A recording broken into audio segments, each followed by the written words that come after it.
Just before we welcome John back to the programme, let me remind you today's news. Not unexpected, but sad, I suppose, as well, that the Supreme Court has upheld the decision by the Court of Appeal and the High Court to dismiss Gemma O'Doherty and John Waters' challenge to the constitutionality of laws introduced in response to the COVID-19 pandemic. Now, not buttering anybody up, I said it before and I'll say it again, incredibly brave and very, laborious thing to do, to take on the government, to take on the system, the media. And I think it's an incredibly creditable thing. Incredible credit goes to John Waters and Gemma O'Doherty for doing it and going through with it. And I said, and I meant earlier on, I think they have shamed the media in Ireland. They've shamed the political establishment. Let's welcome back the author, broadcaster, and I think all-round good guy, John Waters, to the programme. John, how are you? How are you feeling about it all? Hello, Richie. I'm kind of I have a complicated set of feelings. Complex. I'm very tired, I guess. But I'm not surprised in the first instance, in a certain sense, right? I mean, there's a lot to say about this, but I'm not surprised. I mean,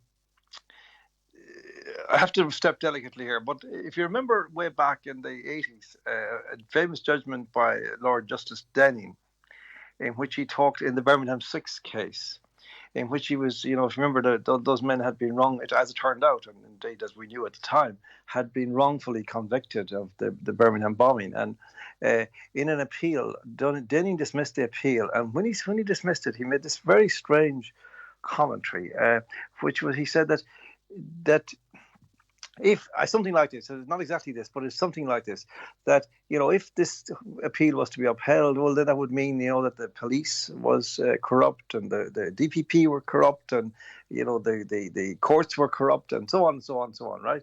And then he paused and said, and this is such an appalling vista that all right-thinking people must agree that this appeal should go no further.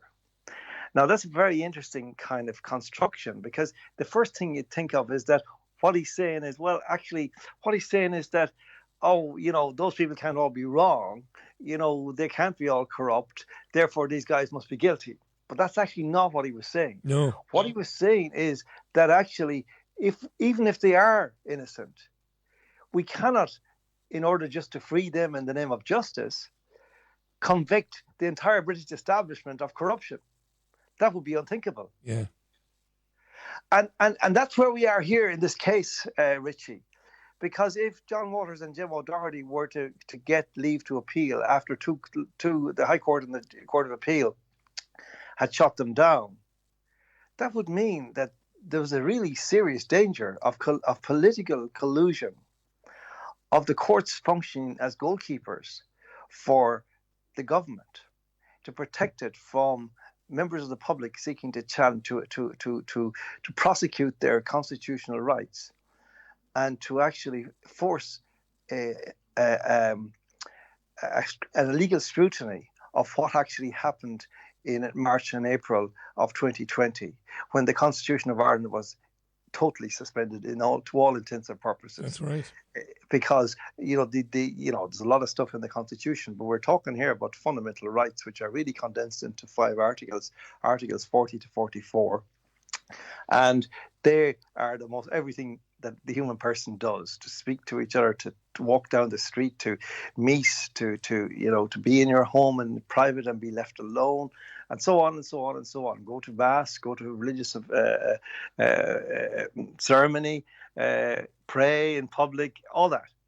Everything was suspended and was given to the government to do this. The government claimed this right to do this. It had no such right. I contended, and I still contend.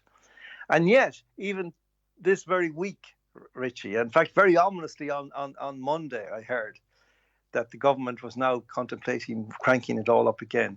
And that suggested to me, maybe I'm just being a little bit kind of, what would you say, paranoid or something. But I kind of thought, that sounds like they know how this case is going to go on Tuesday. I think you're probably right. And before we expand on that, the Birmingham 6 case is a great comparison, I think. And what you said there about the judge saying that the entire political class and the entire, policing, say it from a framework in the country couldn't be corrupt. But you were right to notice that what he was also saying, and I think they said it in your case, they're also saying that it's very important for the fabric of society. It's very important that people believe in the system and believe that it works. That's what I took out of that. Yes, exactly, Richie. But the naive citizen might think that the next paragraph is going to say something and because that is true, then we should ventilate fully all questions and queries the public may have concerning the actions of its government. And that's what goes unsaid. What they're saying is we should put the lid back on it and say nothing. Yeah, that's right. That's the bit that's unsaid. That next paragraph, that's unsaid. That's left hanging there. You're absolutely right, John. There was a bit of media coverage about it today. Not an awful lot. What have you? Has anyone been in touch with you at all? It's very interesting, Richie. One person has, and this person, I won't name the person, not for any particular reason other than that I don't particularly want to. This is an editor of a so-called alternative platform who, throughout this whole thing, whose platform has completely either ignored the case or picked out little pieces that might look try to make myself and Gemma look bad. Just little angles like that. If there was any coverage at all, it was of that nature. I remember one time early on, Gemma was asked about costs, and she said, "Oh no, we're not worried about this. We don't intend to pay costs." And this became the headline. And there was but the point is, in this particular site, and there was no coverage whatsoever of the content of our case at any time, in any media whatsoever, Richie. This is very important to say. That's right. Like people journalists and newspapers are entitled to comment as much as they like, provided they tell people what actually happened, what the facts are. So people can say, okay, well, they say this, that, and the other, and that's their comment, that's their opinion. But actually, I saw that the case contained X, Y, and Z, right? They never did that. And this particular journalist left a message on my phone today. This guy, has slagged me off innumerable times on Twitter and so on. And he wants me to talk to him today by 5 o'clock. And he's telling me, he's got a scoop, Richie. He's got a scoop this today in the judgment of one of the two judgments in the Supreme Court, which tells him something that we knew and we shared with the world in November 2021, that we had been offered pro bono legal representation by the Supreme Court and had turned it down. And he's really high on this idea. He's high on this idea. He thinks this is a scoop, and he thinks that it really shows us up in really bad light. And subsequently, somebody sent me a tweet by this individual where he says that this whole case was about us seeking martyrdom. In other words, we wanted to impoverish ourselves, Richie. Right. We wanted to impoverish ourselves so that we would, feel good. That's what we wanted. Now, the thing is here, Richie, on the question of the pro bono thing, the deal was not that, we could go off and find our lawyers and the Supreme Court would pay for them. That was not what we were offered. We were offered that the Supreme Court would choose lawyers for us. Yeah, I remember. Entirely different matter. Yeah. Like, if you're involved in a legal action, you want to know who your lawyers are. You want to have reasonably good relationships with them. You want to know that they're on the same kind of wavelength as you are, especially with regard to your case. How could we possibly go into the Supreme Court, accept any lawyers that were given to us, and then sit back and let these guys run the case that we had started out of our own passion? Yeah, I remember this. What has happened? I don't want to go off on a tangent because I want to stay with your thoughts about the case. I remember watching Sean Hannity and Bill O'Reilly 20 years ago when we first got Fox News, when it just started showing up on the Sky package. And I remember thinking, I was working in Waterford at the time, I thought, we'll never see that. We'll never see that here. But not only have we seen it, not only are we seeing it here, not just in broadcast media, but in print media, we're also seeing it in the so-called alternative media, where people who call themselves journalists have a position, make that position known loud and clear, fair enough, but they dismiss, not just dismiss, that's bad enough, but they go as far as to hide and try to bury facts or information which would challenge their position, the one that they're screaming loudly on air. I mean, how has that happened? Well, to put it in a succinct way, that's they are waging information war. They are not reporting what is true. Yeah. They're selecting facts in order to assassinate the characters of people they disagree with for whatever reason. And omitting everything else. And that is, it's a function of lots of things. But Twitter, I think, has been an extraordinarily toxic contribution to global media, in the sense that because it is so powerful and its volume is so intense, and the brevity of the commentaries is such that it has reduced everything down to slogans and catchphrases. Yeah. Which then can be bandied about and can be attached to somebody. Like, you see, if you're going to call somebody a name, say you want to somebody call somebody a racist, it's very easy to do it on Twitter, and then that's multiplied so that 10,000 people say that this person is a racist. It's very hard to get your response into that, right? Now, in the old days, if you wanted to call somebody a racist, you had to write a fairly long article explaining what you meant by the word racist, where the evidence was for this person being a racist, and what they had said or did, and so on and so on, and examine all their records. Absolutely. But you don't have to do that anymore. You just put out the lie. And you had to run it by the lawyers. Jesus, I remember producing talk radio, running everything by the station solicitor, Paul Foskin, as it was in Waterford at the time. A lovely bloke. You're right, John. You had to substantiate your claim. You had to pack it up. You had to unpack everything. You had to clearly demonstrate that what you were saying was true, that the argument was legitimate. Now, that's right. You've nailed it. You've nailed it. And the other thing, Richie, just on that is that if somebody, if you're accusing somebody of something, well, you have to then give the viewers or the readers or whatever it is a fairly clear account of this person's general position on any related issue. Yes.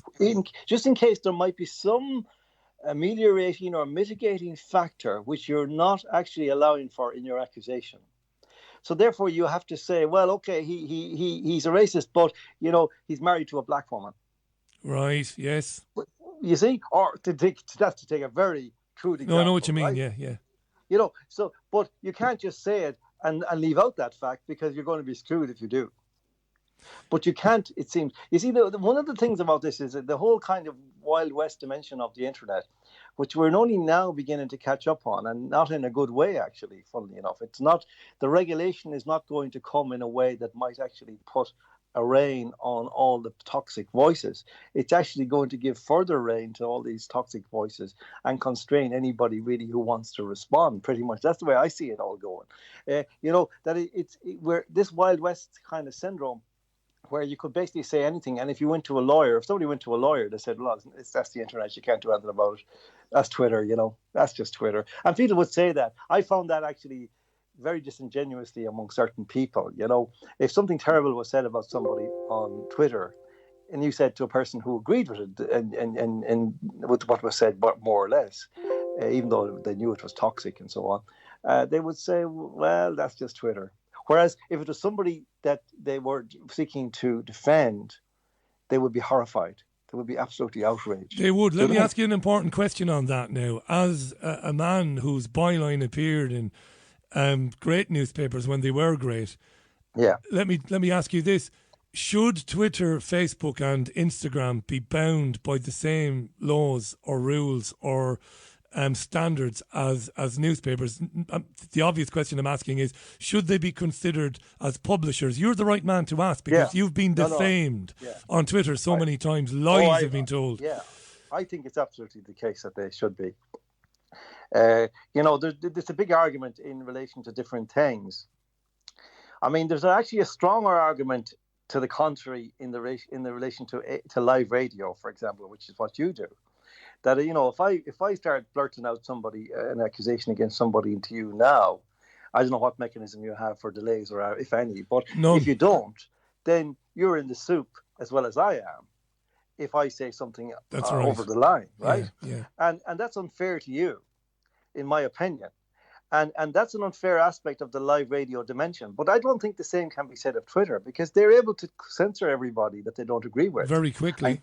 very quickly, right? But it seems, oh well, we can't really, moderate all these comments. It's far beyond our scope. Blah blah blah. Yeah, oh yeah, but you have algorithms that if somebody mentions the word vaccine, they can have their video taken down within seconds.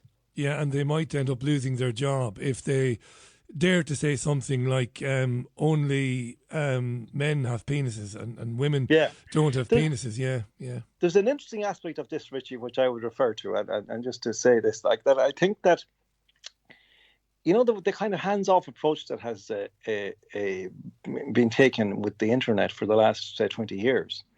It's interesting that was a period in which a lot of this woke stuff was getting its boots on, and that kind of suited the corporate world and big tech and all that, and it also sort of suited the agendas of some certain politicians and political parties.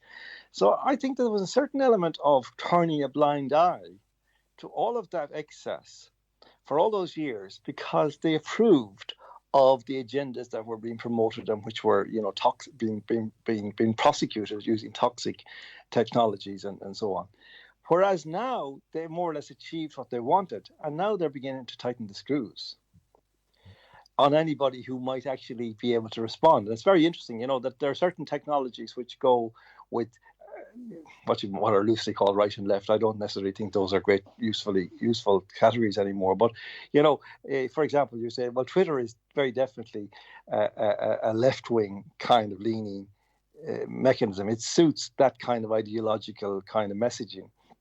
Whereas YouTube is much better on the other side because it's long form and it's discursive and so on. It's like your show or something like that. So that YouTube has been really, really, vehement, vigorous in shutting down voices that it didn't agree with. Whereas Twitter, you can get away with all kinds of stuff if you have the right mentality, right attitude, So these things are big questions. But ultimately, I'm not a huge fan of government regulation as such. But in this area, you have to have at least fairness and balance if you're going to have censorship being imposed by people who claim they're not publishers. I agree with you. This is the thing. If Twitter wasn't so censorious, I might have... No, sorry, I shouldn't say I agree with you. My position is a little bit more complicated, but I can sum it up in 15 seconds. If Twitter wasn't so censorious, I'd be... I don't know... I'd be inclined to say, well, look, we'll destroy free speech if we force them to become publishers, because nothing will stay up because they'll become so paranoid. And so I could look at it from that point of view.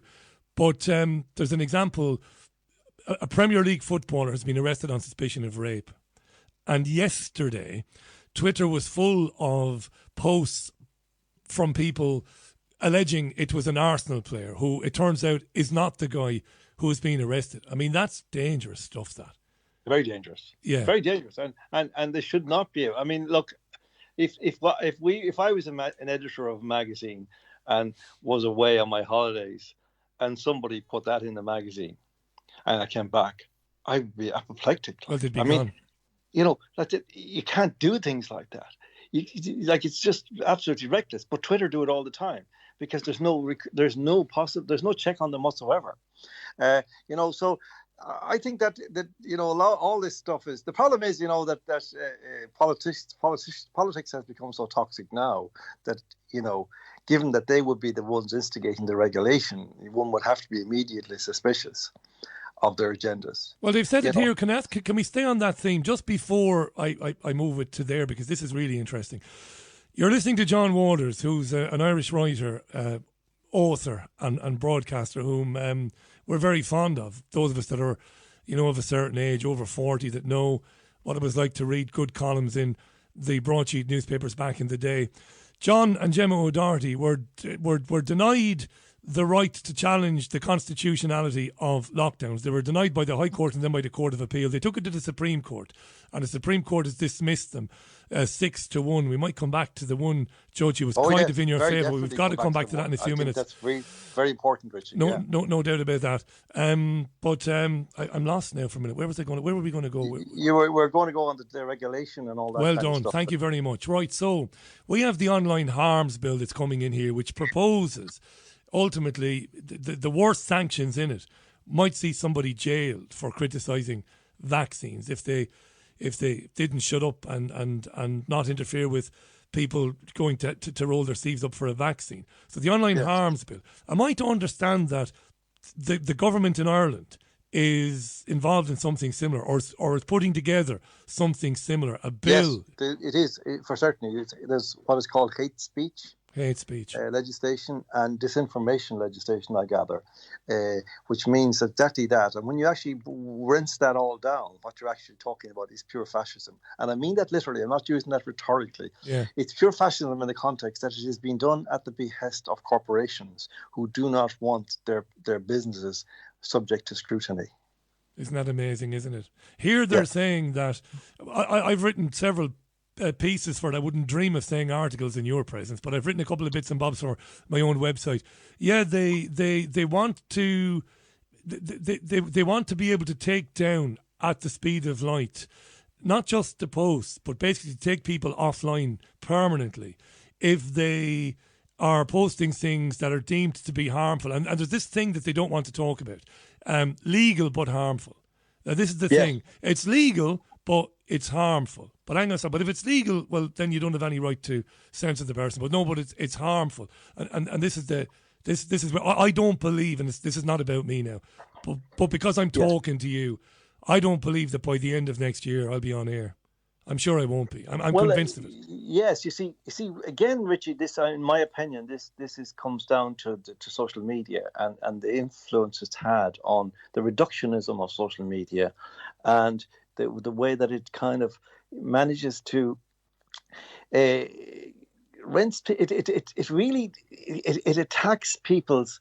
You see, the whole thing about social media is a massive amplifier on certain ideas, and preferably simple ideas, simplistic ideas. So the volume is what people are afraid of, and people are afraid of being attacked on social media. So what you're actually getting here now is a situation whereby all reason is rinsed out of public debate, and it's all a full frontal blast of personal venom and attack and so on. And so you get kind of ideas being peddled and pushed and succeeding in actually gaining traction and beyond question, which are objectively not sustainable or dubious or at least arguable. Now, for example, like, you know, the term disinformation has crept in now to public conversation in recent times. And you see, okay, in the past, I might have said in a debate with you, well, no, that's disinformation, you're Richie. Sorry, you can't say that. Or, that's disinformation. You've said it, but it's different. Yeah, that's fine. Or you say what I just said. No, that's disinformation, John. Come on. And I said, fine, okay, well, or not, whatever. But you see, now we're in a situation where a particular kind of person says that something is disinformation, and this becomes a hard statement of fact. Yeah. You see, whether they're an authority figure, a politician, a victim. Remember the omnipotent victim, Richie? That we live in the age of the omnipotent victim. So, in a certain sense, the more victim points you have, the harder your facts are when you state them, no matter how loose the language. So, like if you actually think about it, Richie, think about the concept that we've seen in the last couple of years, where anybody who doesn't have a mainstream opinion now is described as far right. That's right. Fringe right, far right. That's right. Right. Now, you think about it is, Richie, just put this to your test from your young days, down the southeast of Ireland, and going around and talking to people in pubs and all the rest of it. Like nowadays, if somebody say, like, anybody can be called far right for anything, now, if that was tried 30 years ago, you'd be just laughed at. Laughed out of town, yeah. They just say, will you get up the yard? Yeah. Don't be annoying me head with that nonsense. But now people say, and people believe it for some reason. Like people say, well, I think he's a bit far right now. Where'd you hear that? I heard it on the television. Really? God. And who was saying it? I don't remember now, but I'm inclined to think he is. And you think that label is stuck to you and to Gemma, even though from what I understood, I interviewed Gemma many times. I've read Gemma over the years in the newspapers. I've read you. I've interviewed you quite a few times as well. The last thing I could ever be accused of is a lick arse. I love an argument. I'd love to be arguing with you, but I can't find anything to argue with you about. Maybe we'll find something soon. We can have a good argument. We might, but I cannot see how you could be. But I cannot see how you could be labelled as far right. You couldn't be. But this is the very interesting thing, Richie. I have a platform now, John Waters Unchained on Substack. Substack, yeah. And there's like hundreds of articles on there at this stage. And some of them are very long articles, like they're long essays. So they go into all kinds of details about all kinds of stuff like mass migration, maybe, or, mass hypnosis or mass formation or, post-humanism, right? Yes. Now, so if somebody wants to say that I'm far right, there's going back to what we were saying at the beginning of the program about, the being able to back up your accusations. In the old days, there would be an expectation. Well, like, where are you seeing that from? Oh, well, he wrote an article on Substack where he said something terrible about black people. Oh, my God, is he? Well, show me that. Right, okay. God, that's shocking. That's shocking. Oh, my God, he shouldn't have said that. Oh, that's terrible. Oh, God, you might be right now. Now, okay. But you see, they don't do that now, Richie. They just don't mention that you have any voice at all. No. Nobody mentions my Substack platform at all. No. They just put out the smear and everybody else amplifies it. That's how it works. And I've been observing this since before the scam. It's the only little bit of advantage I have over you, if I have any at all, is I've been observing this for years, ever since I took this show, since I began doing this show in 2014 and started taking stick for doing it, because I was speaking to so many different people with different opinions, the so-called far right and all of that. And I've seen this develop, and I've seen it become an expedited agenda, getting quicker and quicker and quicker. The demonisation of somebody without ever shining a spotlight on their work, without offering any proof, without showing any example whatsoever, and of course, more importantly, without ever extending them the courtesy of an open debate. That's right, but it's very important, Richie, to see these things in their proper context now, because it's the proper context that we are in now. And this might seem a little bit extreme, but I could back it up. We're essentially in a totalitarian context now in the Western world. And these are levers of totalitarian control. Because, you see, the whole idea of the far right thing is not just a kind of a slag or a rhetorical jibe or whatever it is, or even just a label. It's actually what Roger Scruton, the late philosopher, the English philosopher, said, called a spell word. It's a spell term. And that means, the way I kind of explain that, it's like a cattle prod, a live cattle prod. And as soon as you open your mouth to say something that is unapproved, unorthodox, you get the blast. Yes. And that's your punishment. But it's also a lesson to anybody watching. Don't go there. Don't be him. Don't be the next one. And what happens is then, like figuratively speaking, that a space opens up all around you. People don't want to go near you. You become unclean. People don't want to talk to you because it's not like people remember you. Maybe they say, "Well, Jay, he used to be a nice enough fella now, and I don't think he's that like." But they won't go near you all the same, just in case. No, we saw some extraordinary things happen in the last few years. I think we've spoken enough for you to know now that I'm not somebody who makes it about me, but these are things that must be said in the context of the conversation. Yeah. I remember not long after lockdown, I rang up an old pal of mine, Anne Widdecombe. Now, I don't have anything in common with Anne Widdecombe in terms of my geopolitical positions, because I'm an old socialist. But I've always enjoyed her company. I used to interview her quite a bit on the radio in Spain. So on came Anne anyway. Within hours, this terrible organisation called Hope Not Hate, which is nothing but a censorious attack organisation which goes after people. A hate-filled organisation. Absolutely. I think it's funded by one of these creeps like Soros, maybe not him, but somebody. So they got in touch with Han and said, he's had anti-Semites on before. And so dangerous is this for people that it was almost biblical what happened next. Anne denied knowing me at all and said she'd never heard of me until I picked up the phone to call her that very day and knew nothing about me. So scared was she that she'd be tainted by these allegations that she was on a programme that previously hosted anti-Semites, which it has. I've had 3 or 4 people on over the years. semi-decent people, but with ideas that I would find silly, and I've had them on, Yes. that she denied me. We've been Yes. speaking for years. Desmond Swayne, Conservative Party, was told by the party they'd kick him out if he came back on. Desmond said, why? He sounded all right to me, this Irish guy, you know. And they said, because it's a haven for anti-Semites, which of course it isn't. And he said to me, I'm sorry, Richie, I can't come back on again. So the reason I'm mentioning those incidents, not to be narcissistic, not to make it about me, but that's what it does to people, you see. And forget anti-Semitism. It's now going to be about COVID deniers and anti-vaxxers. You can't be seen to be speaking to these people. Yes, but you see, just think about that, Richie. Like, you know, and take your turn, the idea of, you know, a COVID denier. It's terrible. Like, you might think, Richie, at this moment, as I might think, talking among ourselves as if we were two Irish guys, that, you know, talking back in the 90s or the 80s. God, that'll never happen. Like, you know, the idea, sure, that's laughable, right? That people could be criminalized for being a COVID denier. Don't rule it out. No. Because the culture, that this is a totalitarian thing, you see, that it's a mass formation which creates all kinds of undertows of sentiment, rage and, you know, emotion and so on. And basically it turns elements of the mob upon others within the mob or around the mob.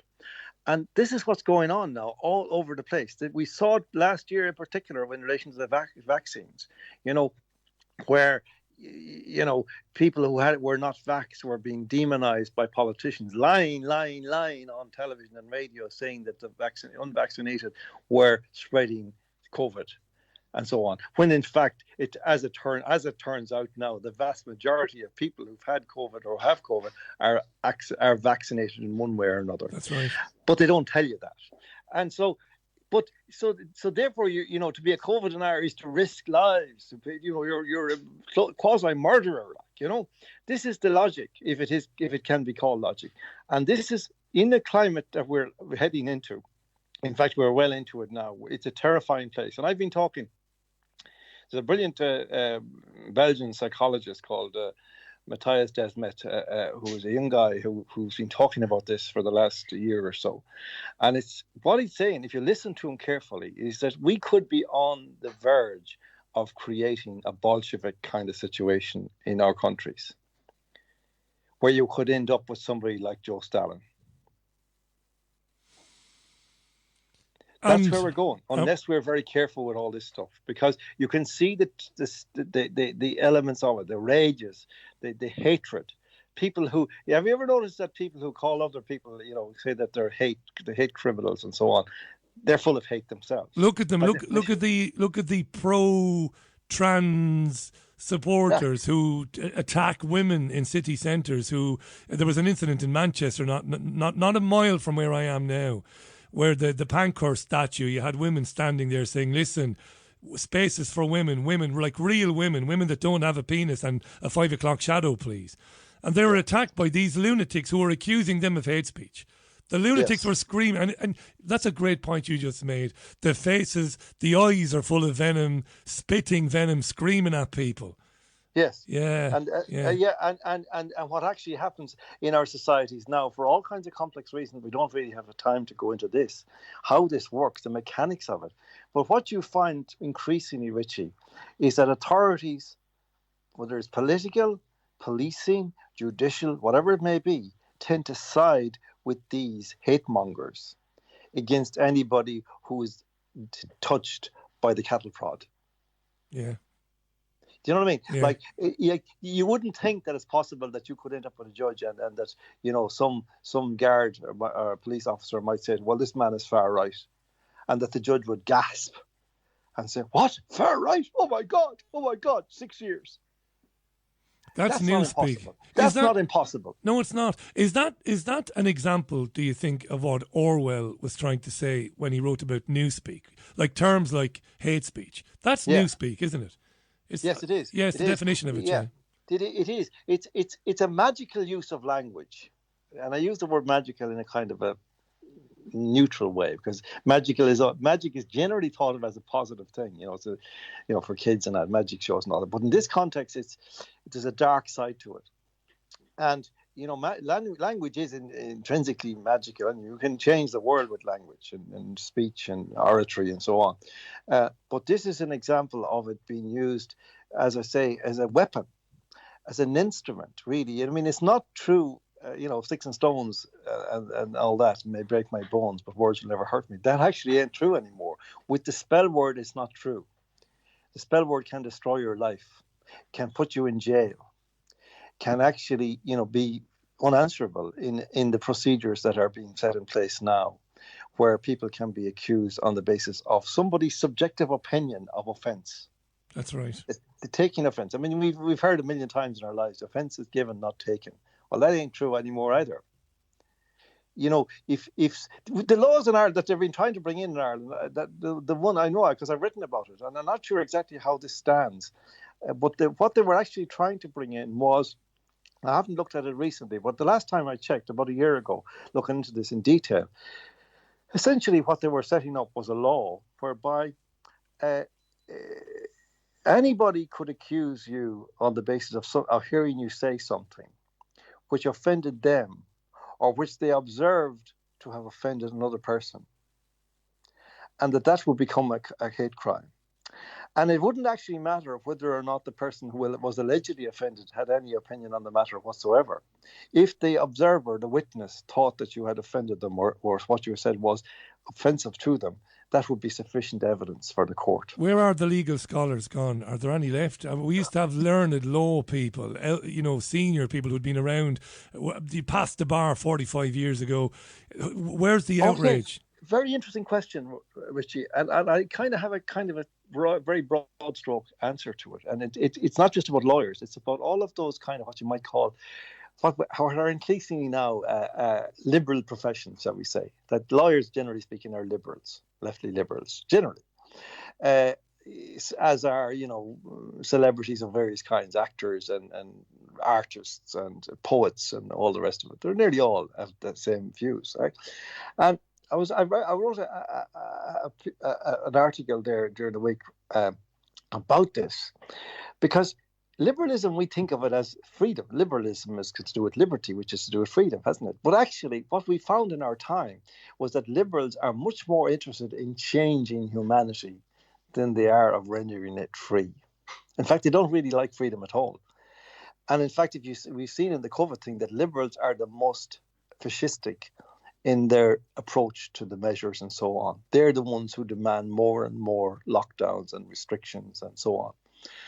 And that's because intrinsic to the whole the modern liberalism, not the classical kind, which is a different animal, which is let live and let people be and But this is now highly directive, highly intrusive, highly sanctimonious, highly moralistic.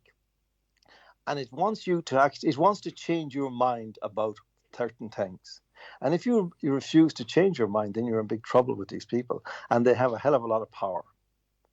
Do you know how I've observed this? I don't have your beautiful ability to speak. Do you know how I've observed this? I said this on a show once, and it's about the only time I had an avalanche of emails afterwards saying, Richie, you might have actually hit on something for once in your life. I talked about, I don't like to bash younger. I'm 47 now. I don't like to bash younger people. When I was in my 20s, I certainly wasn't sensitive, but I would have been annoyed at the cultural things I was interested in, the music, being bashed by people, I suppose, over 40 or over 50. I would have said, like, this is the way it's always been. Your father hated your music, and now you hate my music, and you hate my dress sense and all of that nonsense.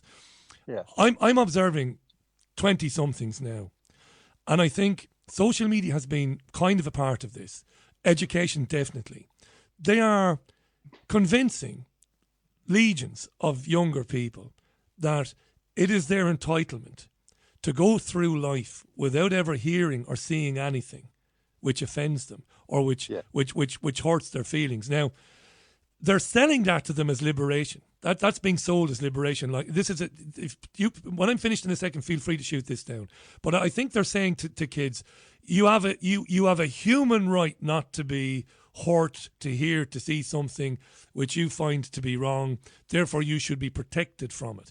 And they're selling that as liberty, when in fact It isn't. It's anything but. And they don't seem to understand that. They don't seem to understand that they're constrained themselves then. So on the one hand, you have a right to go through it, to navigate life without ever being impacted by anybody else's thoughts or feelings or ideas. That's our gift to you. That's liberty. But they don't seem to understand that that's a cage for them, because the person themselves then is basically prohibited from ever saying or thinking or doing anything that might offend somebody else. I do agree with that, Richie, and I go further with it and say there's a further danger, which is that this kind of sensibility or sensitivity is infecting the society at a bigger level, at a broader level. So it has become almost like the norm now, the cultural kind of normative cultural trope, to actually tone down your speech and tone down your opinions and so on. And if you think about that, Richie, if you actually use an analogy of, say, the gym, when you go in for a workout, you actually you abuse your muscles. I don't do it anymore. I used to do it. You abuse your muscles in order to make yourself stronger. Yeah. So, do you know what I mean? Like, very good. Yeah. And the analogy is the same. Like, if you have a culture which is robust, and Irish culture used to be like that very much. Like, there's always slagging from the cradle. Virtually, kids used to slag each other, and call each other names, and that's robust kind of interaction, banter. And then you go into the political thing, where if you have opinions or whatever, even in the pub, well, you have a good row, and the shouting and roaring and kicking the stools and all the rest of it. But that's all now being treated with suspicion. And the result of that is going to be the same in sort of democratic terms as the guy who never went to the gym or doesn't do any manual work. That's a fantastic He's a weakling. Yeah. He's a weakling. We are going to create a weakling society, intellectually and culturally, which means that it is going to be easy prey for any other society that wants, or any group that wants to take it over. I remember speaking to a black police officer about 2 years ago on the show, and he came on, and I think he had suffered, I don't know if I should use the word suffered, but he was definitely exposed to some pretty nasty behaviour by his colleagues. It was unacceptable, and he was received an apology eventually. Guys were disciplined and all of that, and he was a nice guy. But he came on, and the point he wanted to make was that society is fundamentally racist, and I don't agree with that at all. And we got into talking about that and one thing and another. So we argued about it, and he was okay. But where we fell out, and he sent me a couple of nasty text messages at the end, was when I said that, ultimately you and I suppose ethnic minorities in general, I said you need to understand that you're bound to meet people who distrust you because of the colour of your skin, or because where your ancestry might go back to, and nothing should be done about those people. We have to learn to live with people like that, and they don't do you any bloody harm. They haven't been any barrier to your success in your career. So you just have to live with people who might have ideas that you find ugly. And he really got pissed off about that. And I'll tell you who else got pissed off about that. Was the last time I interviewed Peter Tatchell, the LGBT guy. He got he said to me, and I'm paraphrasing, but he said that it's unacceptable that people think there's something wrong with homosexuality. In fact, he said the same thing on Sky News the other day. He said it's great now to be gay and living in the world, but there's still more to do. There are still people out there with unacceptable ideas. And when I had Tatchell on, I said whether I agree with you or not, and whether I think gays need to be protected or not, is irrelevant. I said what you're saying is totalitarian. You're saying that people don't have a right to think what they want to think. Well, that's right, Richie. Yeah. And with Peter Tatchell, that's his meal ticket, he needs, to find homophobes out there to pursue and all the rest of it, But where we're going with all that stuff is a very dark place, there's going to be there's no end to it. And there's no end to the hysteria that can be generated about whatever, because you have that tendency. This is actually a syndrome of societies which are, in a certain sense, have been reaching kind of almost peak liberalism. And what they do then is they go into this kind of micro phase where they started pursuing every last remaining trace of any toxic element. And that is where we're in now. And that can be far worse than the general tendency or the general attempt push to make things more congenial for different, say, minorities or groups, which I have no objection to whatsoever. Yes, yes. But it's when they start to kind of go in then and pursue every little, fiddle fart of objectionable rhetoric or thought even. I mean, we're now in the situation where it is pure totalitarianism, where there's a tick which was identifiable out of Nath. I forget who said it was. It might have been Hannah Arendt, actually, who was talking about the way that in a totalitarian society, that people, when they're conversing, they're all the time looking over their shoulders to see who might be listening. And of course, in a totalitarian society at a later stage, that isn't even enough of a protection, because your own children might shop you. The mass formation reaches such a pitch. Your phone will shop you. Your device will shop you. Can I ask you this? Do you think something else that I discussed with a guest recently, John, which is relevant? Apologies for just briefly talking over you there, but I think this is important to stay with. And that is the idea.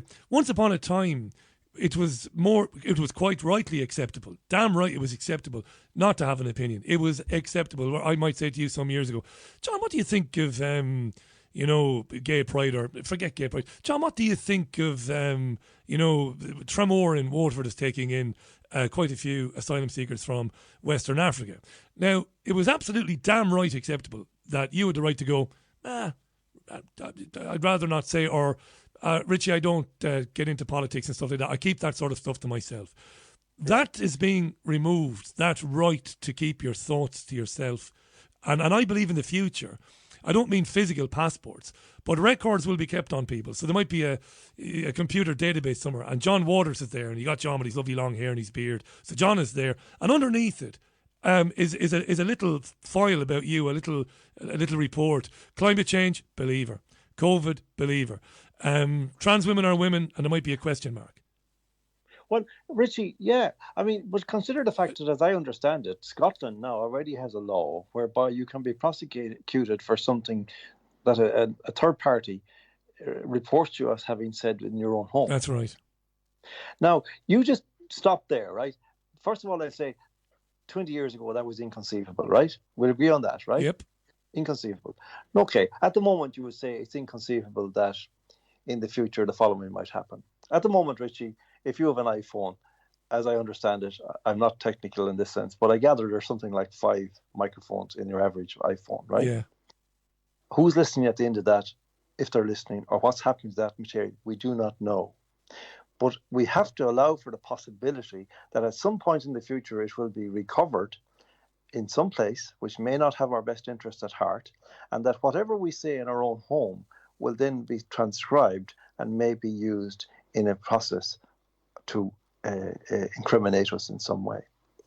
Now, if you think that's unlikely now, you say, well, no, the law doesn't support it now. Well, yeah, the law doesn't support a lot of things. It didn't support a lot of things a few years ago. It didn't support the idea that you might be stopped walking down the street and told to go home by a police officer because, there was some kind of a bug going around the place.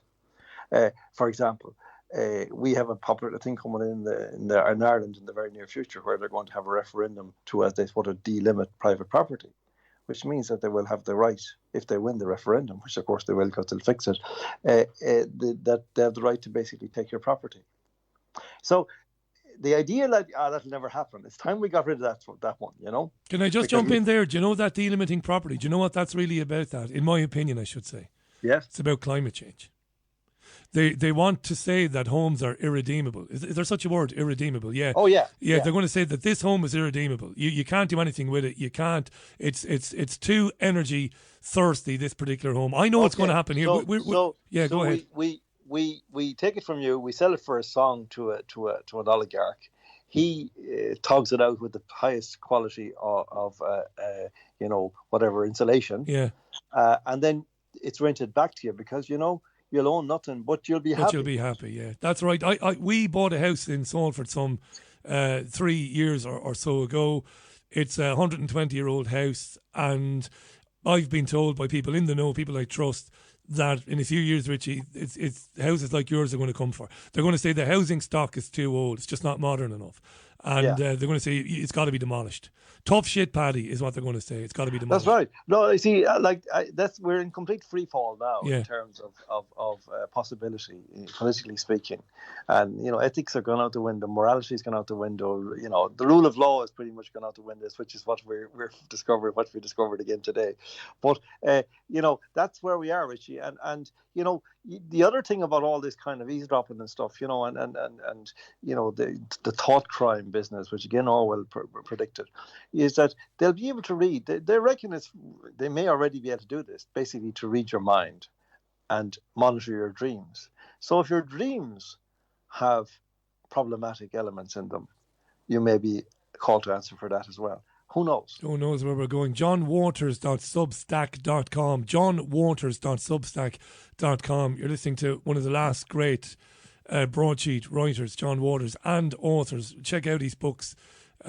Please, folks, do support the independent media.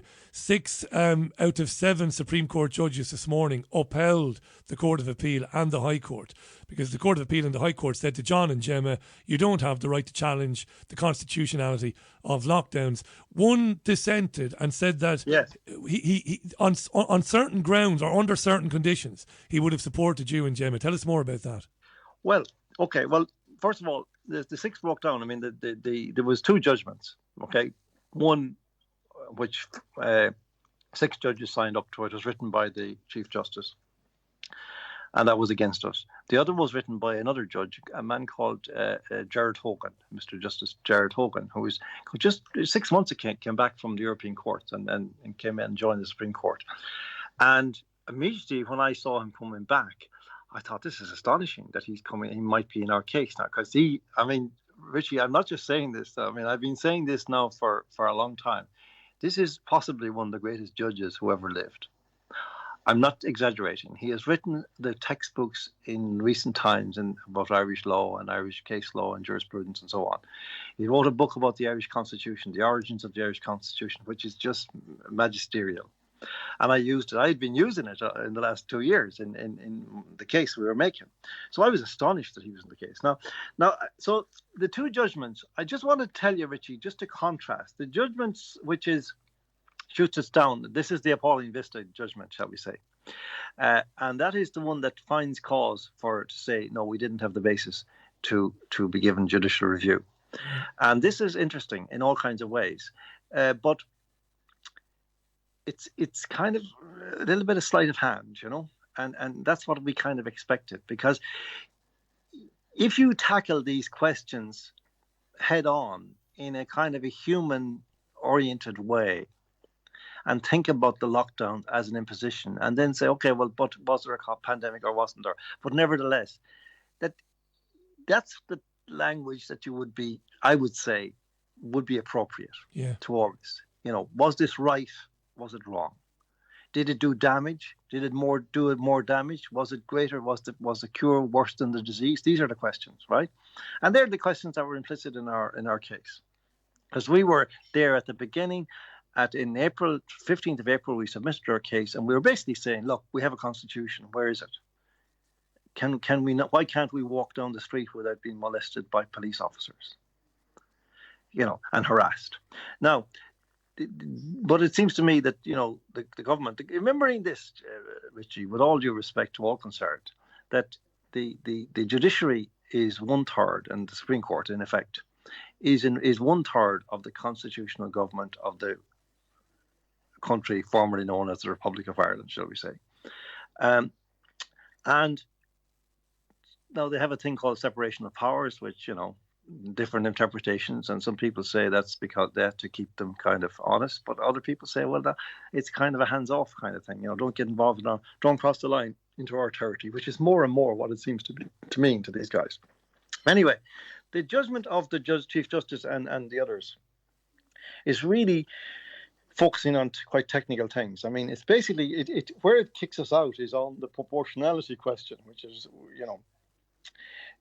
very simple. We were saying that what happened in 2020 was very analogous to a habeas corpus situation, whereby in habeas corpus, if somebody is incarcerated say like the Birmingham Six, a friend of theirs takes a habeas corpus action, and that requires the state to produce the body, habeas corpus, of the person and justify why they are being incarcerated, Absolutely. why they are being held, right? We said the lockdown is analogous to that. Therefore, once we show that something has happened, that there is in effect a breach of the fundamental constitutional principles, that there is an infringement of my right to movement or certain things, then the state must come in and justify what it has done. Now, the court found very interesting that against that, but it found it using Canadian law, which is very odd because it blew up this itself. We didn't think of it. We didn't bring this in, but they brought up this thing, and essentially said that we're different to Canada because they would have applied the principle in that way of proportionality, that it was up to the state to justify, whereas this judgment is saying that it was up to us to prove that it was disproportionate, which maybe it would have been in a full hearing, but this was an application for leave in order to get our ducks in a row and go into court and make all the case that we wanted to make. And that's why I would say at that level, that's one thing. The other thing that struck me is that there was a misstatement of what we actually were saying in our case. And I'll just give you what it is. It's right here in front of me. And this goes to the core of the problem with the Supreme Court, with the Chief Justice's judgment. He says the core of their case, that's us, was the claim that the acts and regulations were part of a global conspiracy to undermine the rights of citizens and the administration of justice. Well, Richie, that might be my opinion. Close enough. But it wasn't our case. No. We never put that in writing. We never put that down as part of our case. Maybe from time to time in the to and fro in the court between various judges or whatever in question and answer, that impression might come across. You know, I wouldn't deny it. I mean, I said plainly on a few occasions that there was no pandemic. But that was not our case. Our case actually was what Mr. Justice Hogan identified in his judgment, which is really, I think, I would say this anyway, wouldn't I? But I think people should read it, and I hope to be able to put it up on my website very soon. Because he's saying that we did have a good case. He said he agreed with them on one point on the proportionality question, but he said the second element of our case was predicated on the acceptance of COVID-19 posing a real and grave public health emergency. And he emphasised the far-reaching impact of the acts and blah, blah, all that. Noting in particular that in the history of the state, there has never been a general prohibition on peaceable assembly and public protest, a general restriction on movement and travel, nor general controls on the number of visitors to citizens' houses. In light of all this, the acts and regulations call for the closest judicial scrutiny. Consequently, leave should have been granted as a result of the impact of the regulations on a number of constitutional rights and provisions. So Hogan has basically said that there should have been judicial oversight on these. And he said that the Parliament, the Oireachtas, ought to have monitored all of this.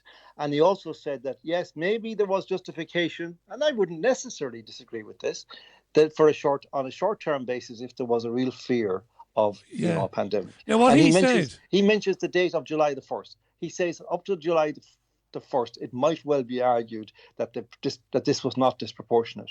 But he says after that, it was certainly disproportionate. So 3 months. He said they could have done it for 3 months. Now, what he said about there should have been judicial oversight and a review into, basically this, first time in history event, against the Constitution.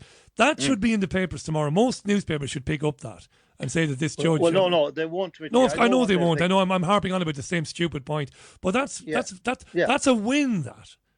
That's a victory. Well, it is to me, Richie. I take great comfort from it because this is a highly intelligent man.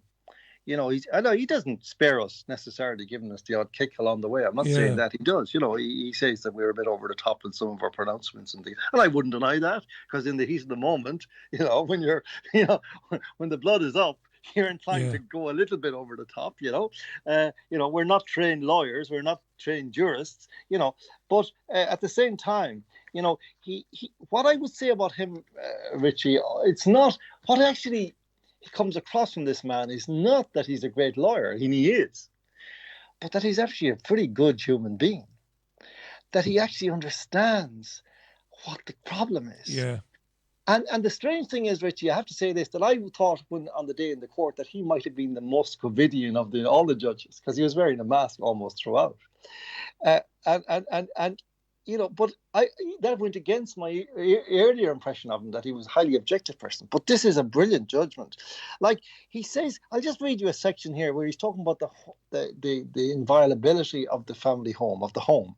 And the idea, that, as he says, he quotes another judge, Adrian Hardiman, that the idea of the inviolability of the home presupposes that in a free society, the dwelling is set apart as a place of repose from the cares of the world. Yeah. Now, that's so beautiful, isn't it? Beautiful language, yeah. That's exactly the way you feel when you arrive in your house. That's how you should feel, yeah. Yeah. And these creeps took that by the scruff of the neck and they dumped it in a bin. Now, I want to read the second part in, because this is really important. While it is true that Article 4 of the 2020 regulations make exception for the care of vulnerable elderly persons, he's talking about the right of people to move freely among each other. He says the desire for friendship and company is by no means the preserve of the elderly. Human beings are by nature social creatures, and the practice of providing hospitality in our houses to relatives, friends and visitors is one with deep historical roots in all societies. One does not need to be a psychologist to realise that isolation and loneliness over a long period can have depressive and other effects on the general mood and psychology of many, and not just simply the old and vulnerable. This is just solid sense compared to the other technicalities, and the slightly twisting of things and all this kind of manoeuvring of facts and language in order to achieve a certain effect, which is exactly what I kind of anticipated, I'm sorry to say. And this is a human judgment, this one judgment from the most eminent jurist in recent Irish history. Certainly, I would say in the first half dozen in the history of Ireland. These judges, he's in there in the top 10 for sure. And might he be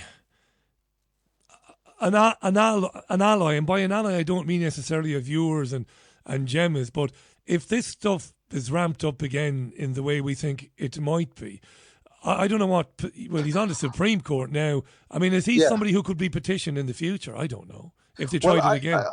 That's an interesting question, and I'll try and come back to it. But I think that the further of what I say, what you've touched on something very important that I felt coming away was that, because in the course of this thing, I mean, rather cheekily, from time to time, I've said in both the High Court and in the Court of Appeal, when I was getting really ratty with the judge who was getting even rattier with me, I remember saying it to the High Court judge. I don't know how I got away with it, but I said, Judge, you are not the judge.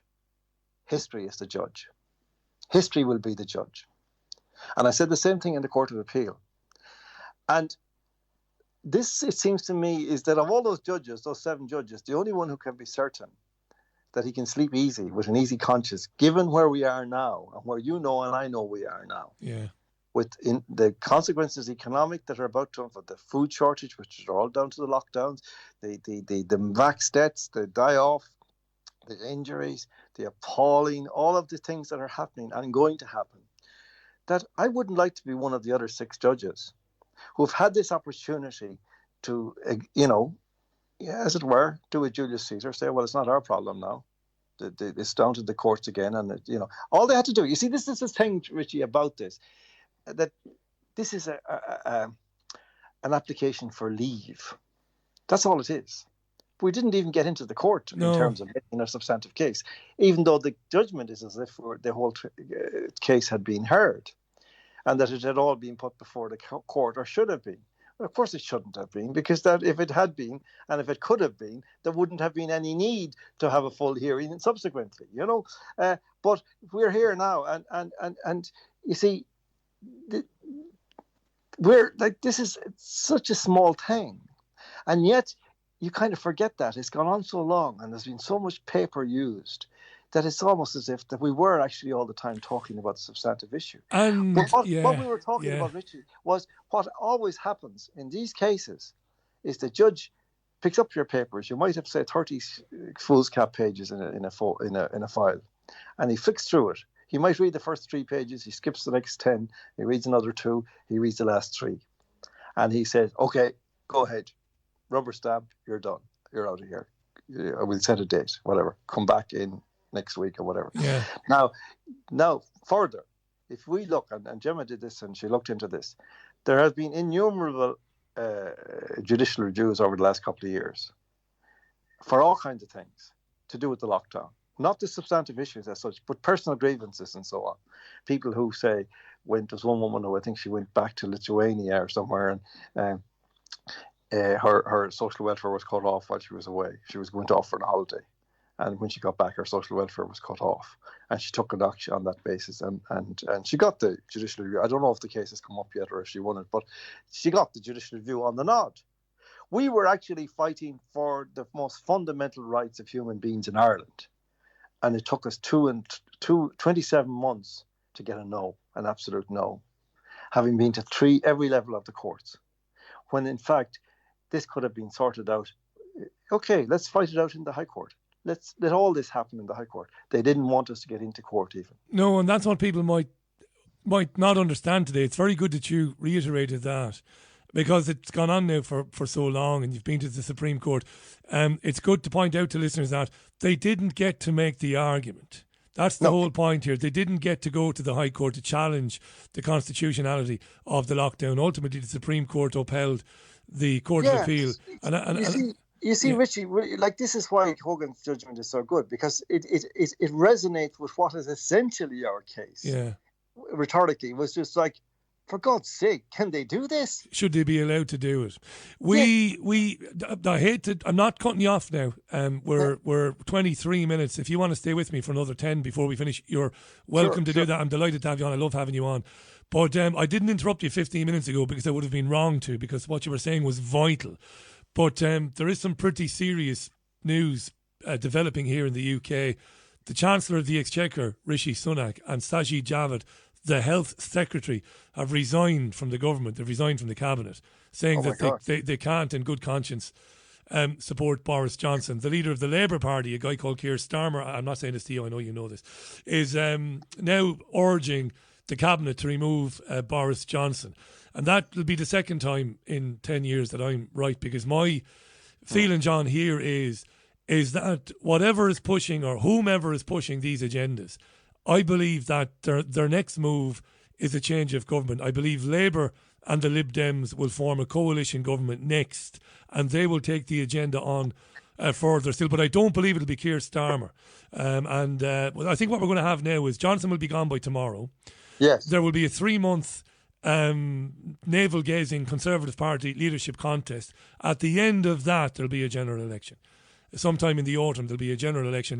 After that, it'll be Labour and the Lib Dems, maybe the Greens, maybe a rainbow coalition, and they will take the agenda on steroids then. They will go even further. That's my ridiculous prediction. So that's big news developing. The two biggest positions, really, apart from the Home Secretary, the Chancellor and the Health Secretary, have just gone and said we can't support Johnson anymore. He admitted earlier this afternoon that he did know that this guy,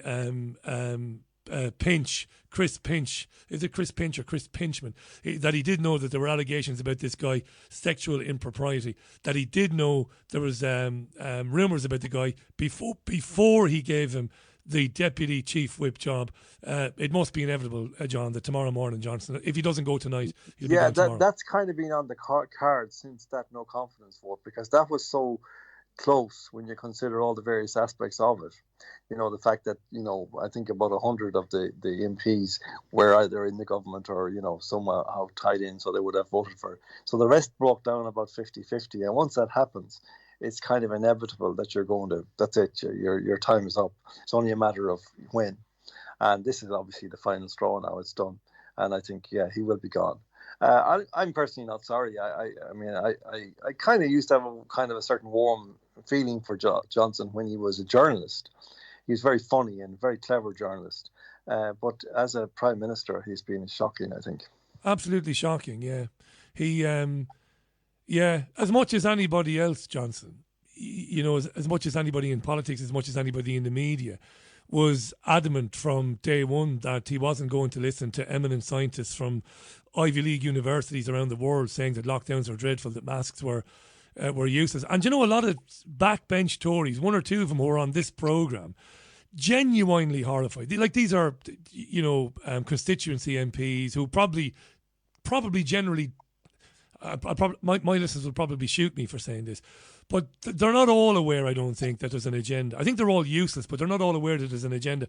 I mean, they were genuinely shocked. Guys like Roger Gale, Sir Roger Gale, guys like Desmond Swain, they couldn't believe that a Conservative politician would tell businesses that they had to lock down under penalty of being arrested, and that people, you said it all earlier, John, that people would be told, get in home, you shouldn't be out on the street. So Johnson was tyrannical, he's horrible, but whatever comes after him, and I believe the next Prime Minister will be not Starmer, but somebody else in Labour, maybe one of the women, maybe.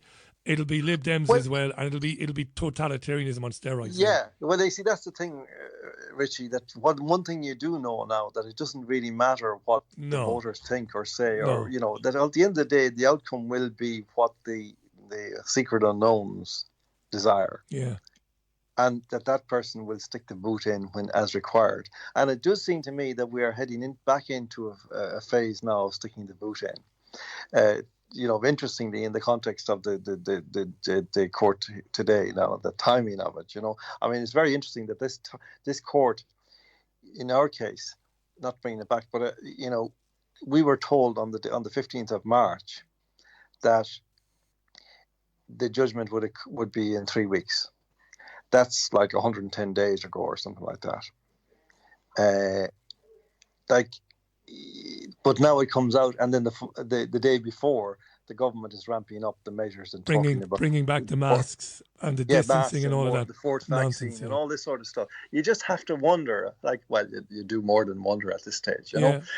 And so I think that's kind of, that's where we are now, and this is going to be a rough winter, because you see what's going on, as we discussed before, is this food shortage. All of this is engineered, as we know. The tax on the food factories and warehouses and so on, and the tax on cattle. And see what's going on now in the Netherlands, where the farmers are revolting and they're on the streets, and the support of 80% of the population. And nobody's reporting it. Do you know something, John? As an old socialist, during my radio days, I believed the climate change claims, the man-made CO2 claims. I believed it. It was almost like just one of those things, I don't do it anymore. I don't pigeonhole myself anymore. But, you assign yourself an identity. Well, I'm a socialist. And then whatever the socialists are saying, well, then you go along with it. I believed it. I genuinely... For a time, I think in the mid-1990s, I kind of feared it. Al Gore's film, Jesus, we're in serious trouble. But what I began to do then was I began to seek out, in the mid-2000s, I began to start reading scientists from around the world. And as somebody who prides himself on his fairness and his research, it's all I have is my fairness and my research. I would read a scientist like Ian Plimer, say, Australia, or somebody else in America, and I would distrust them, so I would go and try and link them to, fossil fuel companies, oil companies or whatever. I would try and find links to donations they got for their research and all sorts of stuff. And I couldn't find any. And then I began to look at all the research myself. And I began to notice that they were telling whoppers of lies on television programs, basically saying that there was consensus. And I began to realise that there wasn't really any consensus, and that a lot of very credible scientists who had written books that had been peer-reviewed, that they were saying things like, well, no, the atmosphere actually contains a lot of gases, and there's only 0.14% CO2. Temperature doesn't follow carbon. Carbon follows temperature, the sun, and all this sort of stuff. Then I realised that I came to my own conclusion, and this is just my personal belief, that it is a nonsense. We are a dirty race of bastards. We are unnecessarily polluting rivers and seas. But they tend to conflate those two things. Don't they? Well, that is true. Yeah, and but you see, like what's going on in the Netherlands is apparently that they're trying to close farmers down because of nitrogen. Yes. but like the air is 2/3 nitrogen. 2/3. Like this is just complete craziness, and it's clearly part of an agenda. I mean, right around the world now we've been seeing these things, the culling of cattle, the culling of steer over in Kansas there a couple of weeks ago, where the 10,000 cattle died in a matter of a few days, like out of whereas cattle in Texas, where there's a similar temperature, are not affected. Yeah. All this sort of stuff, the weather. That I've noticed this in the west of Ireland. I've been trying to grow some spuds and things like, and the soil is so cold yet. Even now, it's beginning to warm up now, but only now. And it should have warmed up in April. Like there's something seriously wrong. And I mean, you can't even talk about this because again, you get the conspiracy theory nonsense.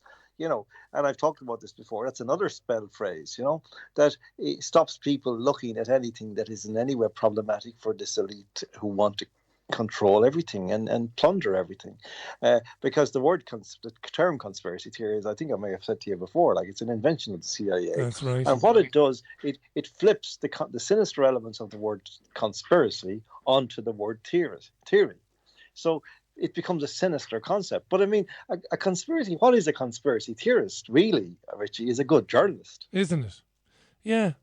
And a conspiracy is a conspiracy, like it or lump it. If you can connect 2 or 3 different groups of people or to an agenda or to an event, well, then you have proof of a conspiracy.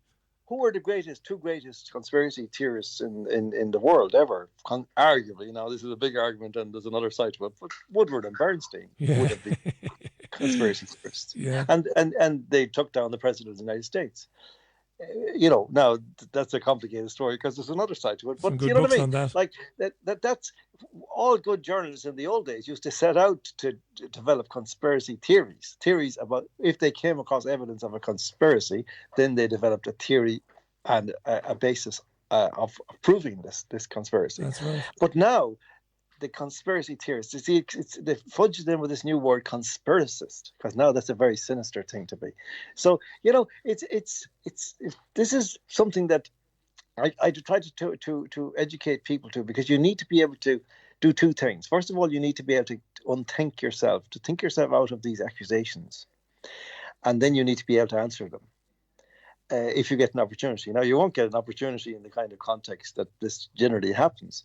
You won't get it on Twitter, for example, but you might get the opportunity to speak about it in an interview, or if you have a platform like, say, on Substack, write a little article or an essay about it, and I think that's the way the world will fight back eventually against these sound bites. Venomous sound bites, that Twitter is, majors in, is giving a little bit more space to elucidate and expand certain things, and just stand by that and say, okay, if you want to call me names, but there's a 1,000-word article I wrote about that whole thing, so you can, there it is, read that and tell me if that word sticks to me. Absolutely. And if you've got a problem with it, well, write a rebuttal then, or better than writing a rebuttal. We talked about this so often, you and I. How many of those last half-hour panels on the Late Late Show were you on? Or 40 minutes, when you actually got to hear a few different points of view and nobody melted down because John Waters disagreed with them or whatever. Yeah, well, Richie, you were expected to disagree. Yeah. You were expected to fight your corner. And if you didn't, you wouldn't get back on. No, you wouldn't get back on. And the audience was left to make their own minds up. Gabe Byrne, to his eternal credit, kept his own opinions out of it. He did, yeah. But he was good at stirring it, Yeah. He was great. He was great at stirring it, provoking you, and slagging you and getting you wired up, they were great days. I mean, this is the thing, Richie. This is the feeling I have. I think maybe I said this to you before, but this is the feeling I have about the present moment. That it's almost as if there's something so surreal about it. Like, it's like we slipped out of time or something. Because it's like, we were trundling on there in the 80s and we were moving towards something, and some moment of, improvement, shall we say, or whatever in general, in lots of different ways. But it's like at some point, I don't know exactly when, but sometime maybe in the last 30 years, we stopped, turned around and started going back. Going back, yeah. And now we're somewhere around 1937, on the way God knows where. in all kinds of ways other than technological. I mean in terms of ethical development. I mean in terms of rights development, of freedom, of liberty, of the ability to just speak your mind, and the ability to just be left alone to live your life, and not to have all kinds of lobby groups with jackboots on, prancing over your toes. That's everywhere you go now. It's like, that you're confronted by these victimologies, when in fact you don't care. You couldn't care less. Isn't that an amazing thing? That's another thing we could have talked about.